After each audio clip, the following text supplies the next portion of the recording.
Imagine a world where machines can talk. Not just talk but negotiate with each other. Our smartwatch keeps track of our blood pressure. It then monitors our heart rate. It checks to see if there are anomalies, and in the off chance it does find something out of the ordinary, it sends a bite-sized report to your doctor. But today is a good day, everything is good and you enter the kitchen to make yourself a tasty snack. Alas, you find out that you've used up all the milk. But don't worry, your refrigerator has you covered. It has already made a purchase order based on your eating habits, and your driverless car is just about to pick up the produce from your grocer.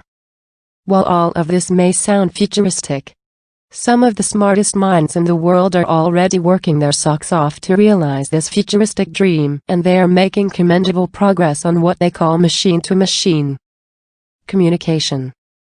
However, there is one tiny problem. All of this mammoth processing and data transfer happens on what is today considered an outdated solution 4G.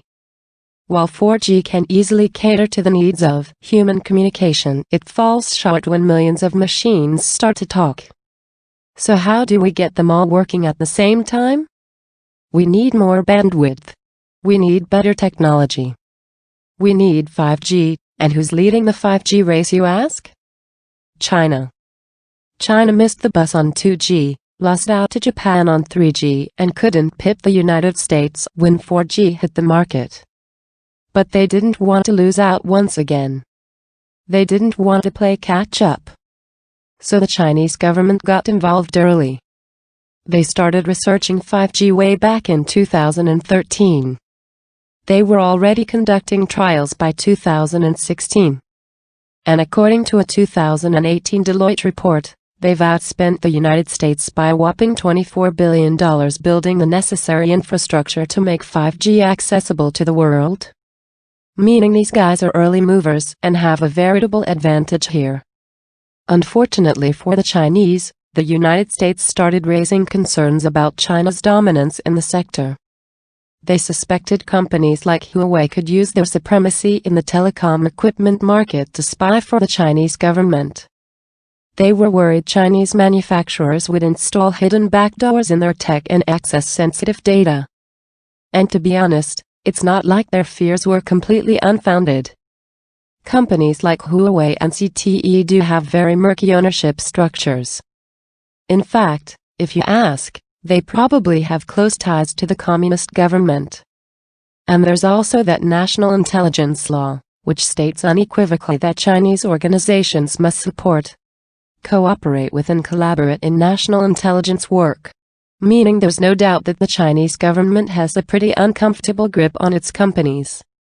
And considering 5G might soon become ubiquitous, it is pretty worrisome. So the United States banned Huawei and ZTE from selling products in the country and barred United States companies from doing business with these folks. They asked their allies to do the same and some of them complied. Japan, Australia, and Vietnam have also boycotted Huawei. The UK allowed the company to help build Britain's 5G system but banned it from certain networks. As for India, they are on the fence until very recently. In December, the Indian government allowed Huawei to participate in trials for 5G networks. But they were still uncertain about letting the company sell its equipment here. And Indian telecommunication companies were understandably very jittery about this because, well, they had millions of dollars at stake here. As Akhil Gupta, vice chairman of Bharti Enterprises said, "We are at a loss as to what to do as an operator. Should we order Huawei equipment or should we not? The risk cannot be taken by operators." But all that changed when 20 Indian Army personnel were martyred along the Indo-China border. The government has now asked state-owned telecommunication firms BSNL and MTNL to stop using telecom gear from China for upgrading their 4G networks. Reportedly, they are also considering measures to urge private telecom operators to cut their dependence on Chinese equipment. Currently, India's annual market for telecom equipment tallies up to about Rs 12,000 crore. Chinese players account for around 25% of this market. Players like ZTE and Huawei offer cheaper equipment and better financing options to Indian players, and analysts believe banning them could lead to a 10 to 15% rise in gear procurement costs.